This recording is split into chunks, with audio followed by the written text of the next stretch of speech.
Yes. Thompson. Yes. Motion passes. Are we almost done with cleanup on aisle 5? Okay, number 2, years of service recognition. We have 3 individuals this morning that we are wanting to recognize.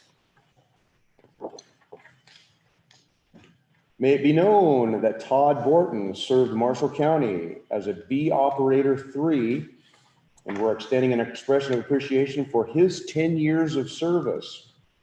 Now, that would have been with our secondary roads. Paul, do you have any comments?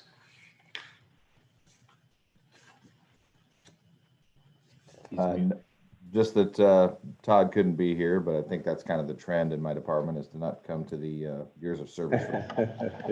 It's just not very cool, I guess, huh? There may be maybe there's a bet. I thought about just saying I'm going to give $20 bill to anybody that wants to come and be recognized at a meeting, but hasn't worked yet. I don't think that'd be enough. Probably not. Paul, can you say you're satisfied with this service or Very much. other things? Todd, Very much. Todd is a master fabricator. He can, if we show him a picture of something, he can usually build it. Don't let him go then. Don't let him go. No, this guy's really talented in the shop. Good. That's good to hear. All right. Our second individual certificate of appreciation, may it be known that Cody Hildebrand served Marshall County as a mechanic 2, and we're extending an expression of appreciation for his 5 years of service. We hereby present this certificate to Cody. And I believe Cody is under your jurisdiction, isn't he? Yes. All right. He is. Is he a keeper also? Or? Oh, yeah. Cody's wonderful and makes me look good every day, which All right. makes my job a lot easier. Thank you, Cody. Thank you. All right. Our third individual is Sherry Gianetto, and she has served Marshall County as an office manager, and we are extending an expression of appreciation for 20 years of service. We thank Sherry for all the work and time and effort that she's put in with us. So, Sherry worked for a number of years in the treasurer's office okay. and then moved over to the assessor's office when a position became available there. I've had the pleasure of working with her several different times. Always has been extremely accurate and forthcoming and very helpful with information whenever I've needed it. Speak very highly of her. Absolutely. Absolutely. Yep. She's also working really hard in her new position to try to understand and help with, systems are never perfect, and she's Yes. really helping to try to understand and help our programmers so they can correct some things that are not working quite right and get some reporting that we need. Good. Well, thank you to Sherry. All right, consent agenda. Approve the minutes from regular session of August 4th, 2020. Accept manure management plan annual update for Edler Brothers Farm Section number 33, ID number 64799. Manure management plan received and placed on file. No changes to the manure management plan. Number 5, accept the manure management plan annual update for Burt Farm and Livestock Company, ID number 65507. Manure management plan received and placed on file. No changes to the MMP. Number 6, accept the manure management plan update. Timber Creek Port, owner Troy Hibbs, ID number 58019. Manure management plan received and placed on file. No changes to the manure management plan. Number 7, approve claims as audited and authorize the county auditor and recorder to issue payment of the same. The listing of claims paid at this meeting and all claims paid in the month of August will be published as part of the first meeting in September. Mr. Chairman, I would like to motion to approve the consent agenda with one exception.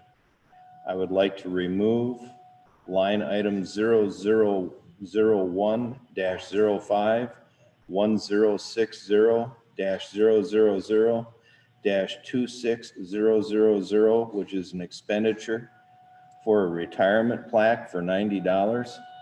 We have been written up for this in our independent audit from Bowman and Miller for auditors that auditors the expenditures of the county previously.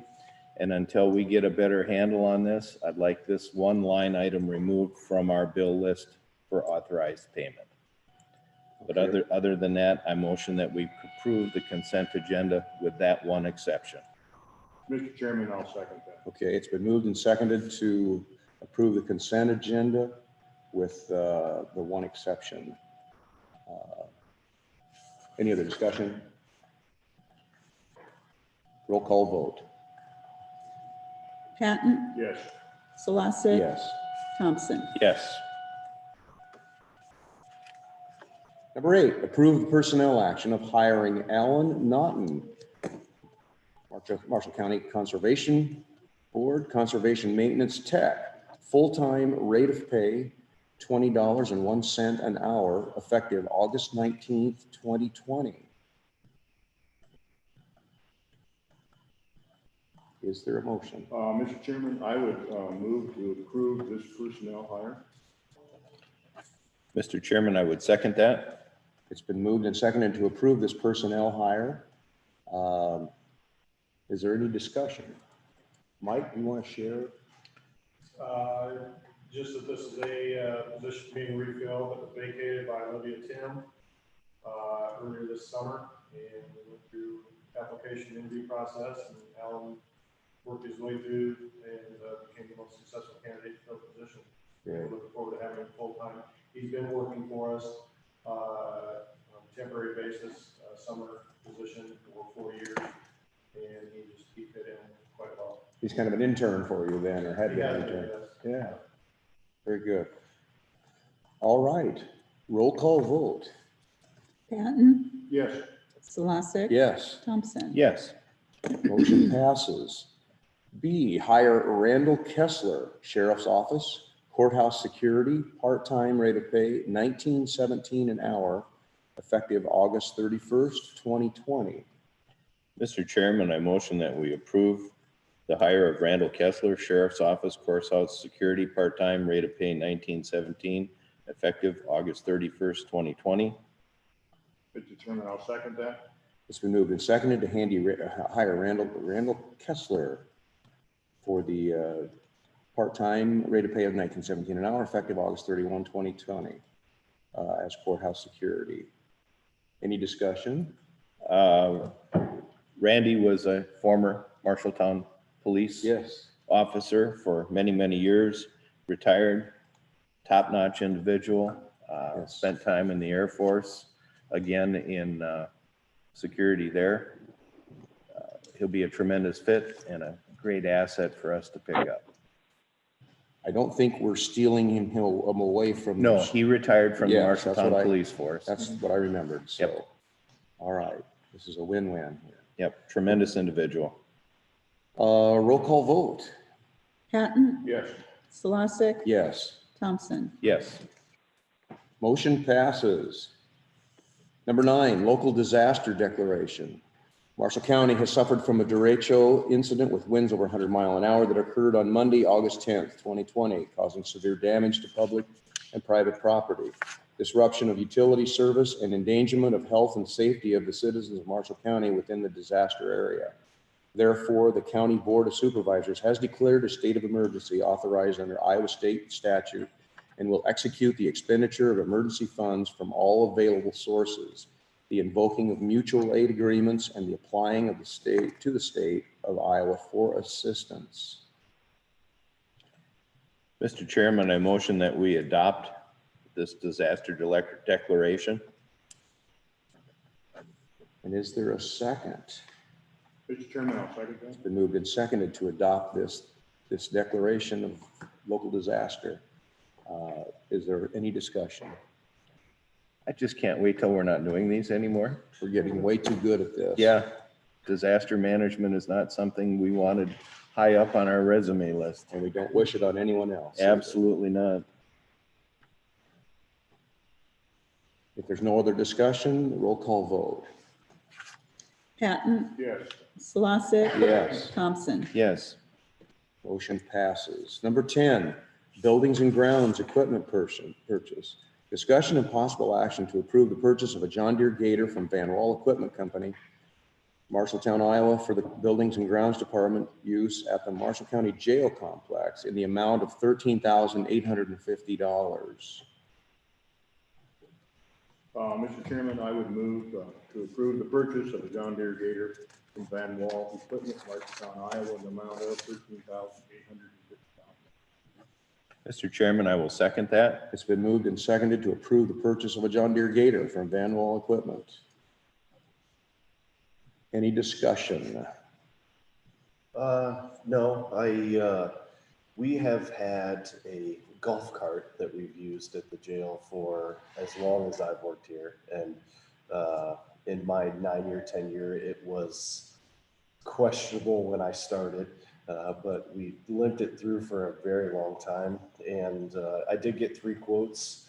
Van Wall came out to be the cheapest for all 3 quotes from Van Wall, Central Auto Farm Store, and USS Polaris in Tama. So that's my recommendation.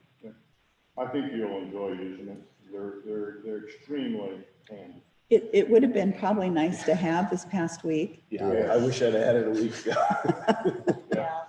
But it's it'll be a nice asset for us. Just the complex is too big to just walk, and driving a truck around is just cumbersome in a lot of places. It'll work out well. It should and last us a long time. It'll pull a small trailer. Yeah, It does lots of things that golf cart was not designed to do. yeah, So, absolutely. no, I think you're good at this.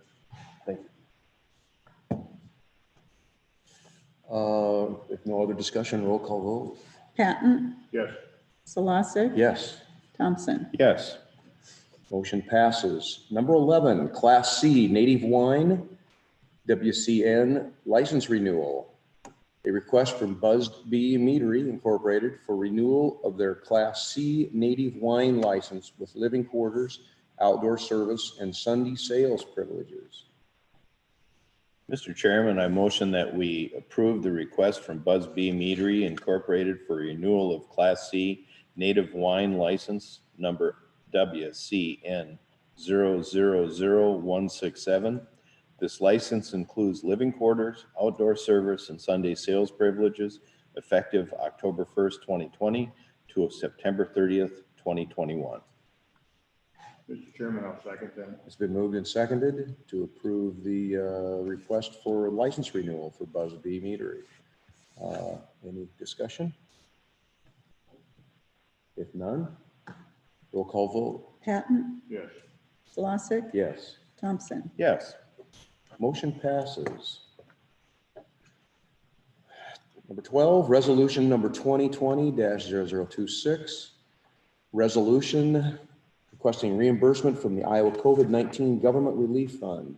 A resolution by Marshall County to request reimbursement for eligible costs related to the COVID-19 public health emergency for the Iowa COVID-19 Government Relief Fund.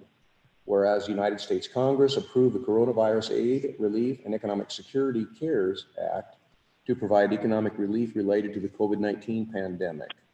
Whereas Governor Kim Reynolds allocated $125 million of the state of Iowa's CARES Act funding to local governments for direct expenses incurred in response to the COVID-19 emergency. Whereas local government funding reimbursements may only be used for necessary expenditures incurred due to the COVID-19 pandemic, we are not accounted for in the current fiscal year county budget. Were incurred during the time period of March 1, 2020 through December 30th of 2020 and have not been reimbursed from other sources. Now, therefore, be it resolved, Marshall County has submitted a request for assistance under FEMA Disaster DR-4483 and will request funds which are eligible expenditures to respond in response to the COVID-19 public health emergency, but not covered under FEMA or any other funding source. And be it further resolved, Marshall County affirms that the above requests for reimbursement follow all formal published federal and state of Iowa guidance on how the funds should be spent, and understand if the reimbursements are represented, the local government will be liable for any applicable penalty and interest. Hereby resolved by the Board of Supervisors for Marshall County on this 18th day, goodness, of August 2020. Mr. Chairman, I would move to adopt resolution number 2020-0026, resolution requesting reimbursement from the Iowa COVID-19 Government Relief Fund. Mr. Chairman, I would second that. It's been moved and seconded to request reimbursement from the Iowa COVID-19 Government Relief Fund. Any discussion on this? This matter? is a requirement so that I can apply for reimbursement. So until we had the resolution, I couldn't proceed. And hopefully this is the one we've been hoping that we'll also get some additional help for the Orpheum and the court system for moving that. Very good. It would do Plus that. all It'll of do our elections. interior expenses. Okay. This is really going to be quite a time consuming, and Oh, it's already been a it'll big be time a very consumer. large request. Nan, when you put that in, let me know, please, because I do have a list of things that we need to upgrade for the virtual EOC that would be eligible, and they asked if I would put that through the county system. Okay, okay. This is the one we spoke about with Senator Edler, that there's 2 counties in the state of Iowa that are really struggling with the court system. Both us and Warren County, their courthouse obviously was destroyed and is being rebuilt. Ours is destroyed because of the tornado, and we've had to relocate our judicial system in other buildings. So hopefully, because there's only really 2 counties in the state in the court system, we'll be able to get some additional relief from the COVID funds that are coming down through the state from the federal government. We probably, the first billing it has to be in by September, which we will only have the expense of $1 for the rent. We won't have a quarterly utility payment yet. Probably larger. We've got, I'm purchasing some additional equipment for elections to fold and open for absentee mailings. And then just all of the PPE and things we're using, and also the door person. That's where our real money's going to be, is our door person. Yeah. Okay. Because the utilities is going to be a small cost. That door person every week. It adds up. It does add up, plus the face masks and sanitizer and all that kind of fun stuff. So. All right. This will be a great help to us. So. Roll call vote. Hatton, Yes. Solosik, Yes. Thompson. Yes. Motion passes. Discussion only items. Number 13, emergency management updates on August 10th, 2020 storm. By Kim Elder, Emergency Management Coordinator, will update the public on the storm. Kim, you're with us. I'm with you, yeah. I'm not sure where to start here, but I guess we'll start at the beginning. Damage assessment is the biggest portion when things hit. That's the thing we have to get done several times. The windshield assessment gets done immediately. We're pretty much done with that. Then we have the assessments that come after that. So more detailed, telling what damages were done, individuals, businesses, and then also, of course, government entity items. So yeah, it's definitely a busy time for everyone. And then you throw COVID in. So as far as how things are going, most of the cities, incorporated cities within the county have gotten their assessments, and most of them have gotten their disaster declaration to me. We're still working on the county assessments because obviously a lot more travel time involved in that, trying to get out to the rural areas. We're looking at some better ways of how to maybe do that. I know in the past I've talked to Paul and his group, and you know, what are you seeing out there? But they're so busy right now just trying to get roads open and things pushed off to the side and then cleaned up. You know, they've got their jobs to do, so they're not just out driving around like they may be in another type of disaster to let me know what damages they see on personal property.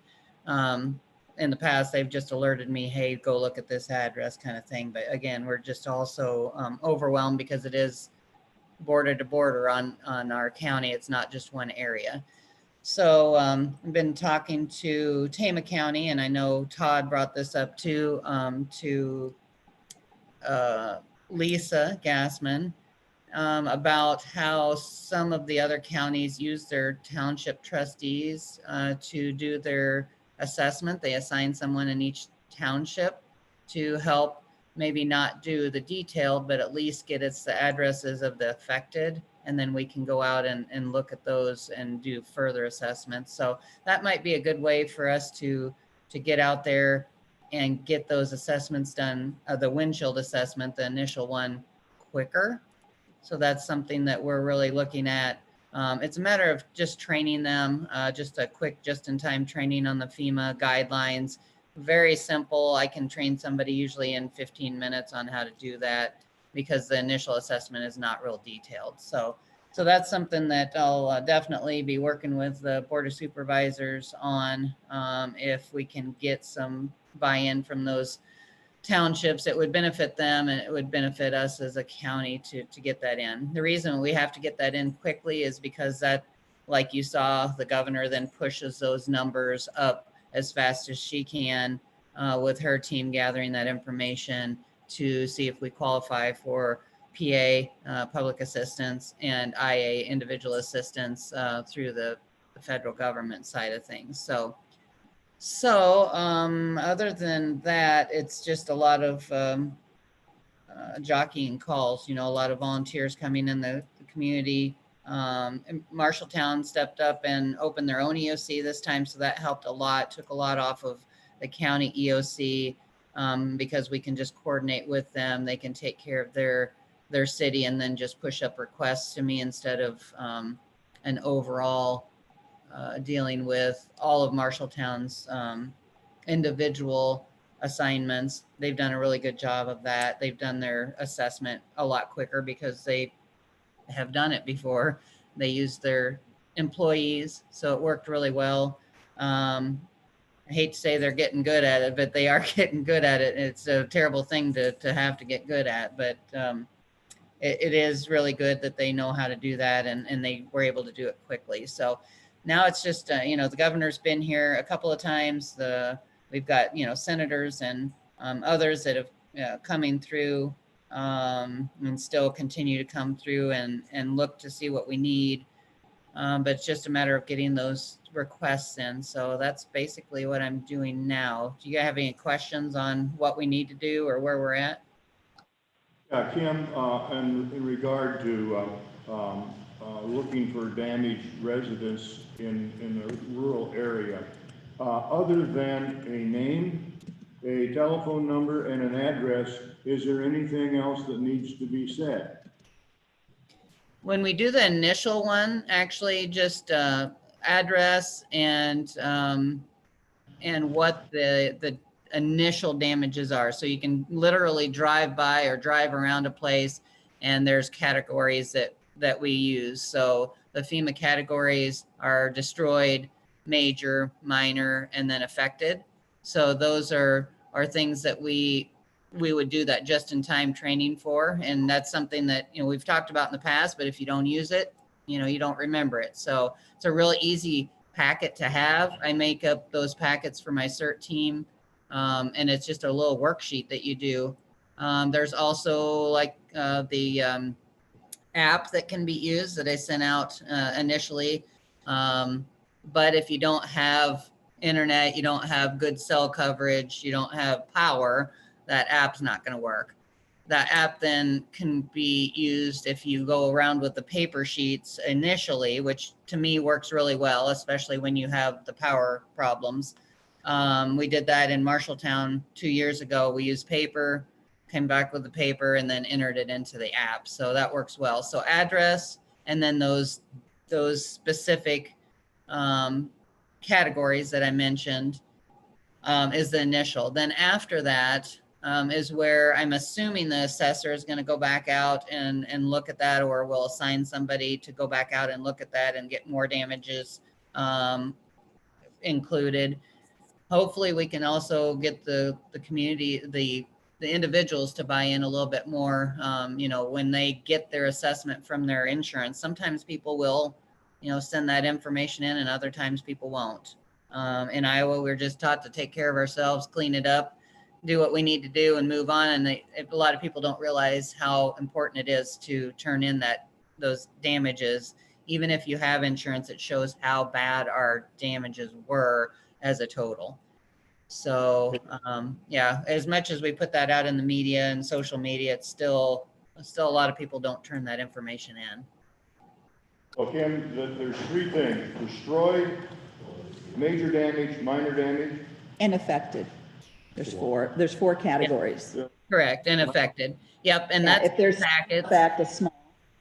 Yeah, those are in the packets that I sent out, and I can send them out again if you need them. But it's real basic information. They even have very simple drawings, pictures on the FEMA worksheet that can give you a general idea. You know, is it damage beyond living in it? Then you're either destroyed or major. And then minor would be, you know, roof damage, window damage, things that you could board up or tarp up and you could live there. And then affected would be anything from, you know, it has some damage, totally livable, really not a whole lot to repair to be able to live there, to in flooding situations, it's, you know, made into an island. It's flooded all the way around. So it's affected, but it's not affecting how they live there. It's just access. So another one during the storm may be access because there's power lines on all the roads leading up to it. So it's affected. We can't get there, but they really don't have a lot of damage to their home. So even on the affected side, you can have some access issues. Does that make sense? Yes. Kim, I want to make sure that this is just homes we're talking about, right? Not machine sheds or other outbuildings. Yeah, and we will do more detail the second time and the third time around when we get more detailed assessments. The first time around, we just basically want information on the living quarters and the businesses. And then what about commercial businesses that have been seriously affected? Yeah, that would be another category, but basically the same categories of destruction. We just keep a different sheet or a different place that you mark on that sheet. But yes, we want the businesses also. Okay. You know, what we've got out there for commercial businesses on just in green bins alone and the legs is going to be an astronomical number. And Absolutely. really going to have an effect on us is these things aren't going to get rebuilt for a year. I don't know where we're going to put corn. Do you have any room there at the store? What corn? There Wet isn't corn. any, It's gotta be wet there corn. isn't any corn. That's a good point. No, but I mean, even a year from now, we won't have many of these rebuilt. I mean, some of these are massive, massive elevators. Mhm. But they can Yeah. start the process now. Yeah, it's definitely going to be a challenge. Temporary storage, that kind of thing. Looks I like think it'll we're be a gonna see- bean crop. Looks, yeah, needs a little more rain in this area, but So, yeah, so I think the main thing is just, you know, taking this out and doing what we've done in the past and doing some just-in-time training. If we can get those townships to buy into this, it benefits them and their townships also to get that done. But it just never has taken hold in Marshall County to this point. I think we can all work together and do that. Sometimes you get an email from emergency management asking something and you hit delete, right? So if we can work together. So yeah, that's probably our main goal. Any other questions on what's going on with the disaster? Kim, it's Lisa. I know we spoke yesterday about this. As far as moving forward on the township trustees, is that something that I could do for the board in reaching out to those township trustees? And if so, do they need to go through a training with you to be able to make those determinations, or is that something they can just go ahead and go do? Yeah, as far as this time around, if they want to get back out there, and I'm sure that Mara Lee would appreciate it. She's trying to gather as much as she can right now. I can send that email back out to you that has that guideline, and it's really, really easy. So most anybody that looks at that, it's about a 10-page document, but probably 4 or 5 of those pages are just simple drawing pictures showing this is what an effect looks like. This is what a, major, minor, and damage or destroyed, I'm sorry, looks like. So yeah, we could definitely work together. I can help you out if the board wants that. And if you call them, I think that's, from Yeah. what we found, it's the quickest response. And Yeah. if they then agree, you could email them. So they'd be looking Yeah, for it. I I called can the ones do in that. my township and a little bit in Bangor. I didn't get over there too much. But I had 6 or 7, Helpers? houses. Oh, yeah. Yeah. Yeah, So- and I could also do just a real quick video too. So if they buy into it, which I think they will once they realize what it is, we could do a real quick video online and they could do, some training that way. It wouldn't take, like I said, 10, 15 minutes to do that. There's sometimes only 2 homes in a square mile. Yeah, exactly. And they know their area better. They So, do. They're with me out there expert in wandering around, takes me a lot longer because I'm not familiar with every square mile in their township, but they are. So they may be able to target it in no time. I called the township trustees in Liberty, and they're several miles apart.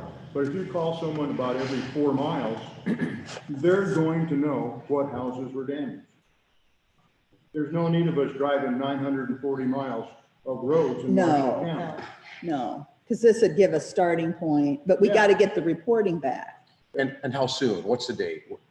Thursday. Yeah, we needed it within the first couple of days. We got what we needed, to tell you the truth. I mean, just to push it up to the state because there was so much damage. But in an event where there's not as much damage, we would rely on them more heavily, because if it was out in those rural areas only and we didn't get Marshalltown hit, with Marshalltown getting hit and all the little small towns getting hit and them getting the assessments back to me quick, we hit the number we needed to for now. But that next push for individual assistance, we really need to have, within the next few days, have people turn in their rural damages. Well, Kim, I'll plan on talking with you some more after the meeting about this and maybe talk about our plan forward today in getting those assessments. That sounds great. And I'll do whatever I can to make it easier for everyone. Okay. Mr. Chairman, as long as we've got everybody here and we're on this item, could we maybe get an update on the conservation and have Mike come up to the table and give us a little bit on our park system and the conservation center? Have Lucas give us an update on buildings and grounds. And as Perfect. long as we have Paul here, maybe an update on secondary roads and our maintenance sheds. Great. Mike, you want to start? Sure. Every park we have is a mess. The only way we have a plan of attack right now is to work on them one at a time and reopen them one at a time. We're knocking any trees down that have any hangers or widowmakers, what they call them. Just trying to make the places safe for public use again. We did have some minor structural damage in various locations. At Greencastle, Grimes Farm, our shop facility, a couple Sand Lake, a couple others I can't think of right now off the top of my head. But we're going to be cutting trees for years. The wildlife areas, we'll just leave them alone, albeit when the public does go into this fall hunting. Again, we're just going to have to give them warnings of being cognizant of hazardous conditions. With the groomed areas, again, we're just working on them one at a time. That's all we can do. I've been reaching out for volunteers, but those are non-existent because everybody's taking care of their own dwellings and their own messes in their yards and helping neighbors, things like that. So volunteers will come in time, but again, we're just trying to reopen the major areas at this time. We've been working at the Grimes Farm all this week. Next plan of attack is Greencastle, Timmins Grove, and Sand Lake. So that's where we're at right now. Just keeping track of time, equipment, FEMA, debris removal. Again, it's all on our own time right now. So, Do you work with Paul on equipment such as payloaders, trucks, or anything like that? They're busy clearing trees themselves. Once maybe they're caught up a little If they- bit, if is that a they- possibility? Absolutely, I'll visit with Reach Paul, out- see at if least he's got reach out to time. him. Yeah, absolutely. Yeah. Lucas offered use of his skid steer and chainsaws for a day or two, so we can direct him to some areas that, Okay. just to get reopened up. Again, access, furrow access, Three Bridges, Sand Lake, those are areas that we can just push the trees aside for the time being and at least get the areas reopened, because they're out, they're on the trail. Albeit we've made the announcements and parks are closed until further notice. Again, announcements will be made through press releases one at a time when parks reopen. Yeah, I'll search that out and get any help wherever I can get it from. I know I've noticed the DOT helping the city of Marshalltown. I did too remove today. Debris. They've got all their dump trucks hauling brush. So All right. Very good. Anything else? I think so. All right. Paul, can you share? Sure. As you probably expect, most of our damage is going to be, it's going to be debris removal, and it's just, trees. And as of last evening, we still had one road closed because there was a green bin sitting in it, and I haven't seen if that's cleared yet or not. We had some minor damage at the buildings at the main shop at 901 East Boone. They were, west-facing garage doors that got basically destroyed. The buildings came through pretty well. There is some leaking, I think, at the main shop building, but I don't have the details on that. But the other buildings appear to be okay.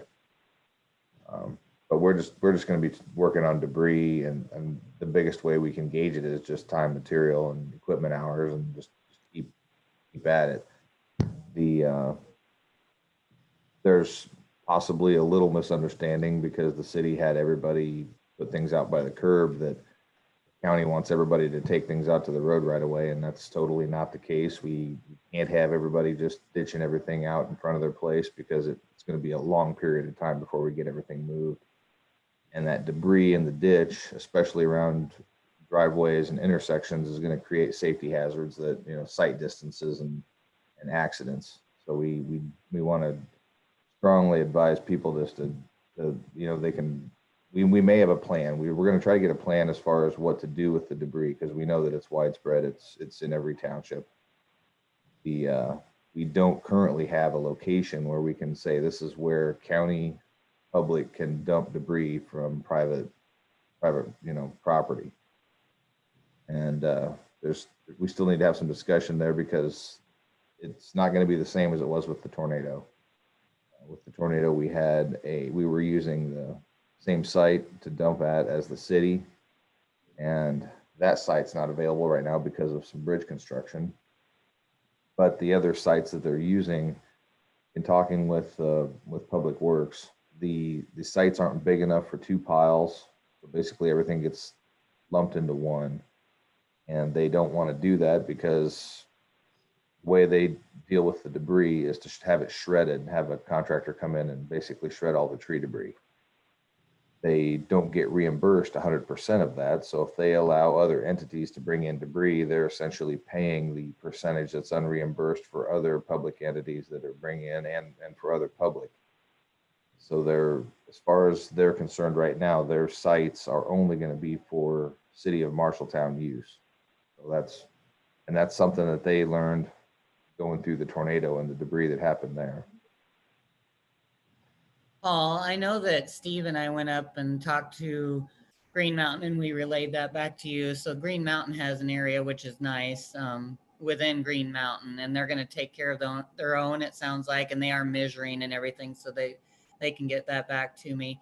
I know Lamoille was asking for something like that, but we haven't found a spot that we can take that. So whenever you get information about where you want it, I know I've been telling them the same thing. Basically, if you can take care of your own and shred it or burn it or whatever on your own property, but then there's those areas like Lamoille and stuff where they can't do that within town because they have so much. just let me know and I'll put that information out too. Okay, certainly. Kim, quick question. I got a call from Chief Ryerson yesterday in Marshalltown. Did they put in a burning ban within the city? They did, because DNR, obviously with the greenwood, it makes so much more smoke, and with no electricity, they found that out during the tornado that people had to have their windows open, and the smoke was just, you know, overwhelming. I you know, I don't know that you want to do that throughout the whole county at this point, but that's totally up to you. I know State Center already has a permission to, and they are already burning their pile, so they can put more on their pile. They got DNR permission to burn it, and then they just don't have the room to keep pushing to that area. They had to be able to burn it. So yeah, it's really tough to burn that green stuff. As everybody knows, it just smolders unless you have an air curtain or something like that that you can work with.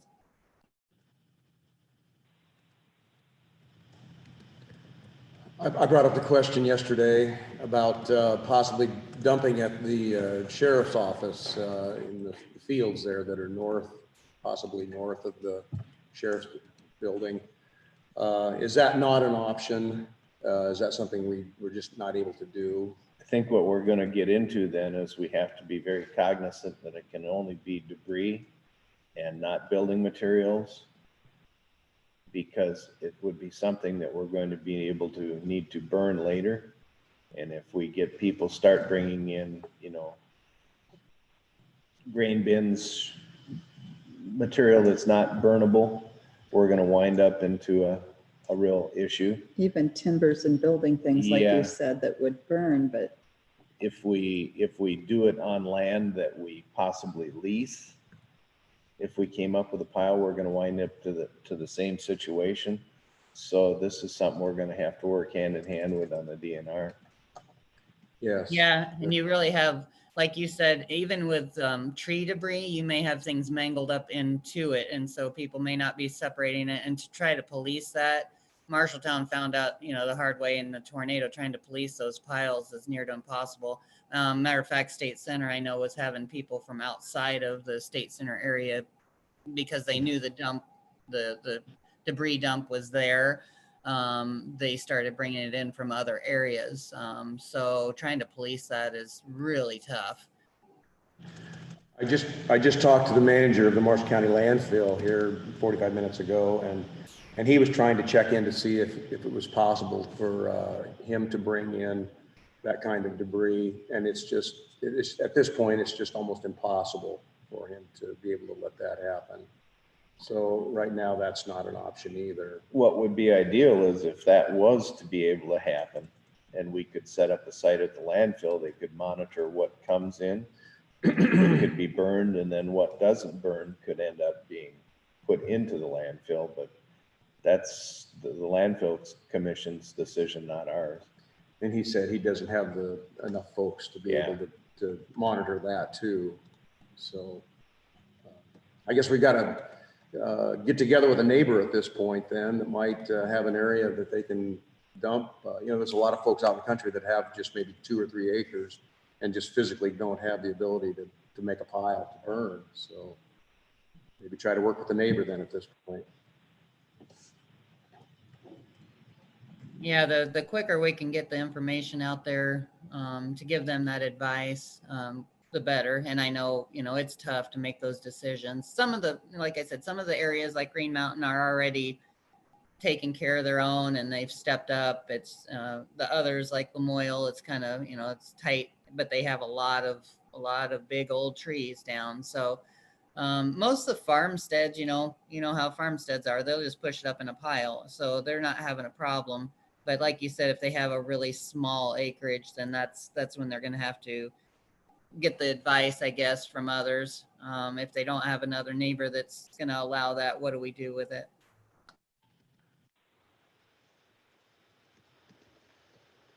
Anybody else want to share at this point? Yeah, sure. As far as damage to buildings, buildings and grounds at the courthouse, the building received minimal damage. Mostly what we had was Construction debris hit the roof, put a few small holes in the roof. We haven't been able to do a real assessment of the whole building yet. The scaffolding was just able to be used late on Friday. And yesterday, basically, my whole day was driving around taking assessment of all of our damaged buildings. We went to all the county parks and the jail and secondary roads buildings and started that list for our insurance company. We do have not a lot of damage. I would say we're a lot better off than a lot of people. The jail, we cut and dragged trees for 4 days there. We have probably another half day's worth of work there just to get it cleaned up. Our windbreak around the jail is a mess, like to the point where maybe we should just start over. Haven't dug into that too much, but that may be call in a guy with a backhoe and just say level it, and we're going to buy a few hundred trees. The windbreak's a huge help for us.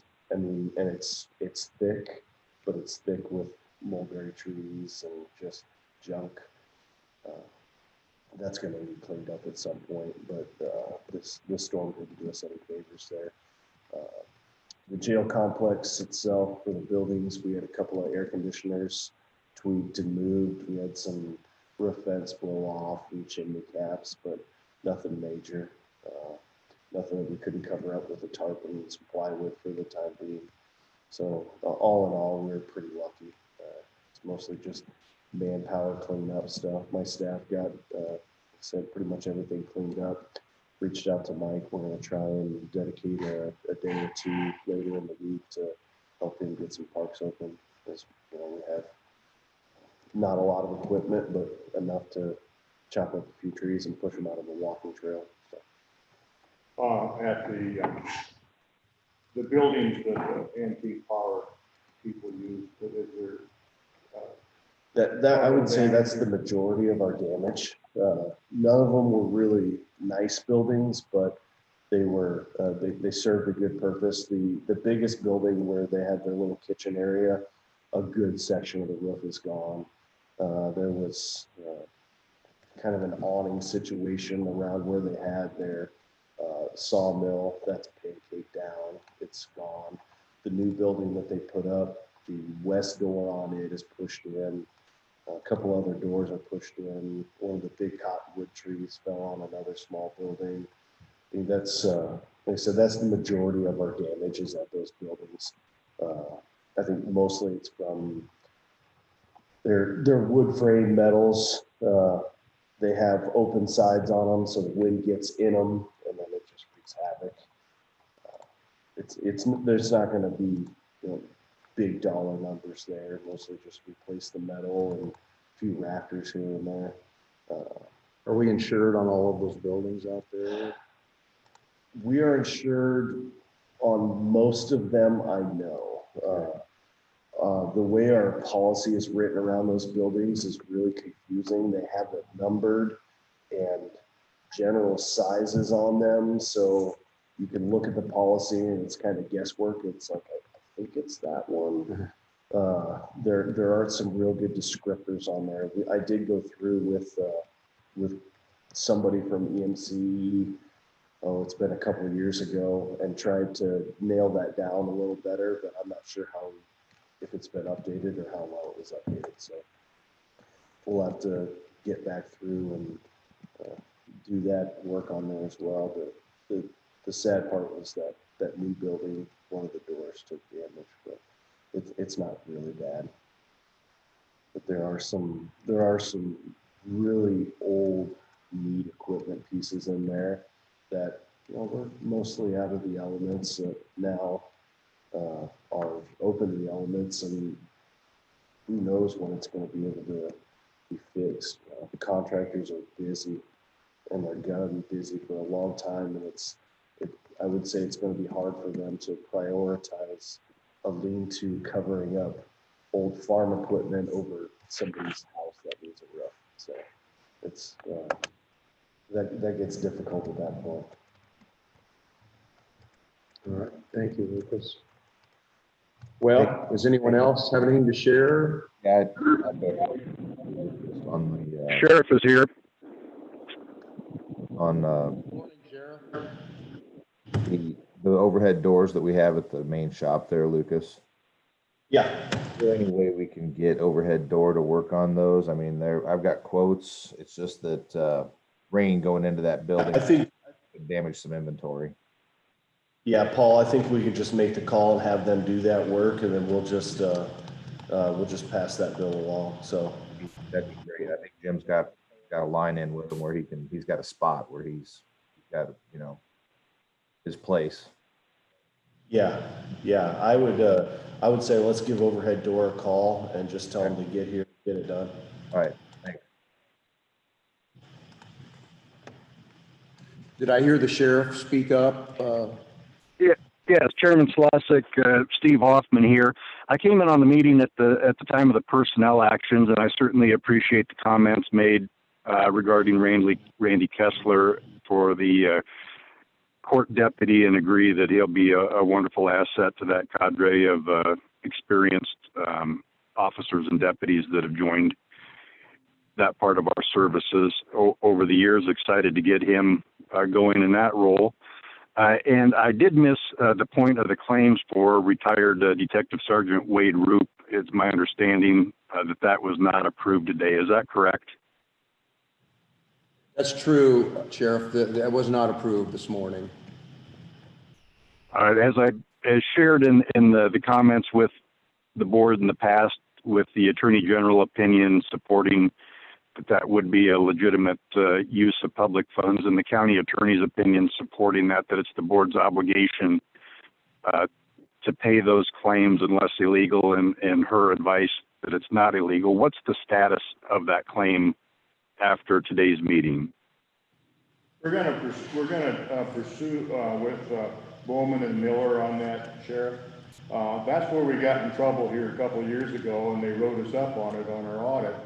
And in visiting, we'll have to visit with them.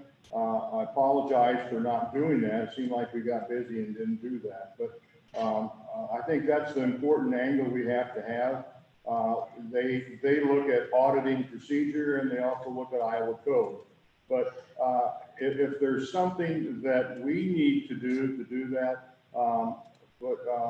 we can discuss doing that. But I think what we need to do is make sure that Bowman and Miller is not going to write us up again on it. So that's the reason for doing that, and it's our responsibility to find out about it. So that's what we're going to be doing. And Mr. Patton, to be clear, the audit report didn't say that it was illegal or was improper. It said it may be, and advised the board to give it due review, which I believe you've done. And again, the Attorney General opinion that they cited clarified that a retirement dinner for a retired public servant was a small honorarium and was an appropriate purpose. So I look forward to this future review, but also in the interim, if we keep in mind that we have a local small business owner that's going without payment over this, where the Attorney General and our county attorney have advised that it be paid. We're talking $90 here, Steve. Yeah, well, and for Dank's laser engraving, it didn't matter to him. He wasn't impressed that it was being further delayed. So I appreciate his position as well, whether it's $90 or $9,000. Certainly a claim, I wouldn't be able to walk out of your store with $90 without you expecting payment for that as well. But I certainly do appreciate that we're going to continue this discussion with Bowman and Miller, and look forward to having this resolved. Thank you, Steve. Thank you. Thank you, gentlemen. Yes. Is there anything else that needs to be brought up at this point? Just a reminder that the public assistance was approved. I know it was a little misleading when the president said he approved the disaster funding because some individuals believe that the individual assistance was approved. That's still being reviewed. So if you get questions about individual assistance, it's still at the review process at the federal level. We do have the individual assistance for those at 200% of the poverty level or under through the Iowa grant, but not through the federal side at this point. All right, very good. Well, if there's nothing else, we'll move on to our next discussion item.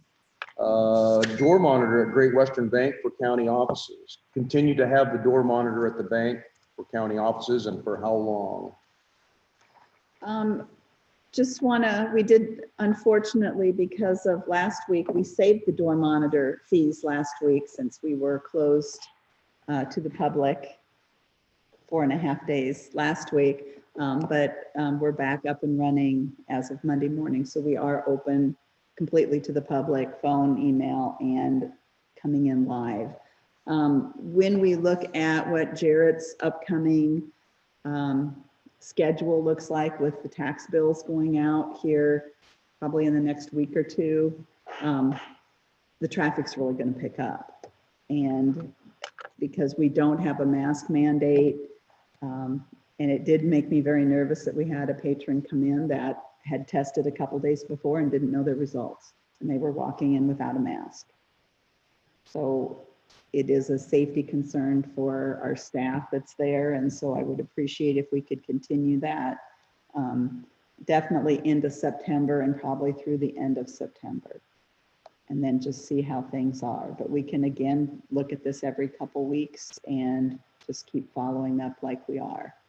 We are trying to keep them busy with other tasks as well. If they're not busy helping folks, they are still working on putting the election absentee mailing sets together and mailing out election registration cards. They have a good attitude about it. They're jumping right in there and filling the envelopes up. Doing whatever they need to do. And I've heard more than one of them say it's been very interesting learning the difference about the different departments in county government and how it all works. They can hear the conversations in a couple of the departments and they find it very interesting. So that part has been kind of a fun part for them doing this. Very good. Anything else that you think that we need to be looking at as supervisors in regard to helping you manage the building? Nothing that I can think of. I think Jarrett's on. Jarrett, can you think of any other management type things we need for the building? No, can you hear me? Yes. Yeah. Okay, yeah, the air conditioning's working today, so that's good. You know, I can't think of anything. I mean, I know we've talked about the key situation. It'd be nice if that was improved, but it works for what we got right now. Otherwise, no, the people manning the door have been wonderful. They've been great on monitoring people and assisting in any little things they can on kind of keeping things clean and sanitized. So no, the process is working very, very well, and we appreciate that.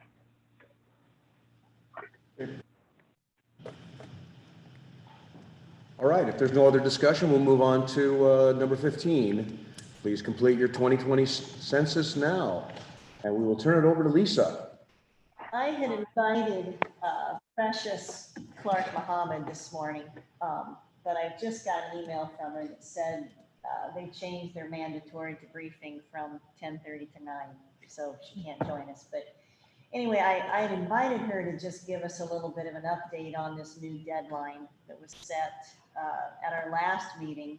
I was unaware of it. They had just announced it the evening before, and what they've done is originally the deadline for all of the self-response was end of July, and then they moved it to end of October, but now they've set it back to September 30th. And that's all self-response, door-to-door, everything. And I was hoping that Precious could fill us in a little bit as to why they changed that. But so that, you know, that's telling us that the time for people to complete their census is, you know, it's wrapping up. We're looking at less than a month and a half. these numbers are the numbers that they're going to look at for the next 10 years. You know, it's critical that we have everybody fill out their census. Good news with that, the program that we have going on now, that mobile questionnaire assistance program, was doing great in getting our numbers up until, you know, Durakio hit. And of course, they came to the bank one day and the bank was closed, and, you know, we know why. But I did let Lynn know yesterday that we're open to the public. So as soon as they can organize people to come back again, they will. You know, that program has really helped bring those census numbers back up. And again, this 2-week period, based, you know, on the numbers from 2 weeks ago, we're up in every town again at 3. So that's awesome. You know, 13 towns and they're all up, you know, we like to see that. So anyway, that's where we're at. We hope to get those people back to the bank and helping people get them completed.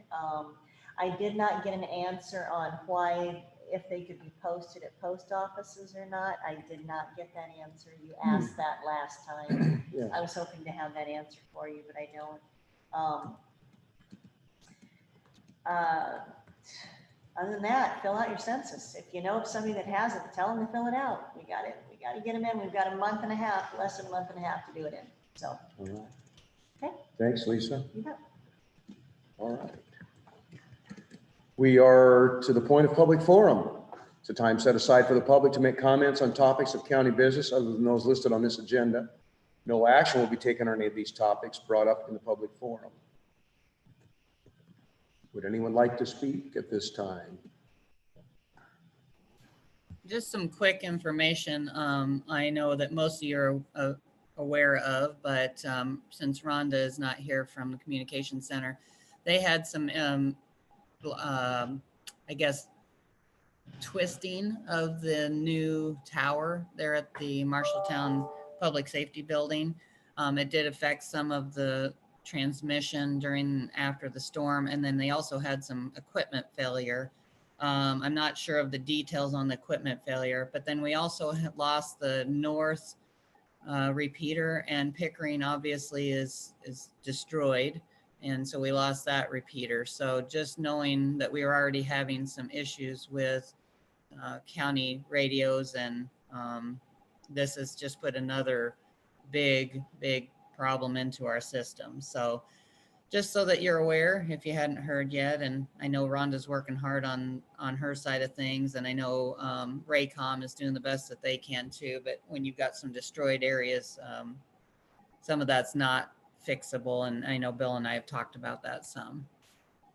Hey, Joe or Kim, when we come up with the destroyed repeater and stuff at Pickering, that now turned into an insurance claim. Yeah, we were That's hoping. Hoping to find out where we stand on that. Bill and I talked about that yesterday too.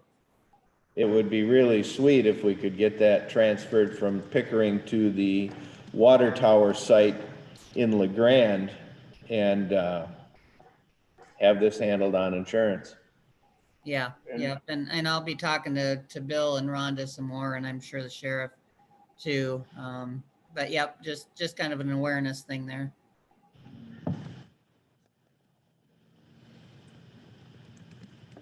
All right, is there anyone else before we adjourn? Et nos ludere. Which means? Let the games begin. All right. Very good. The next regular session is September 1, 2020 at 9:05 a.m.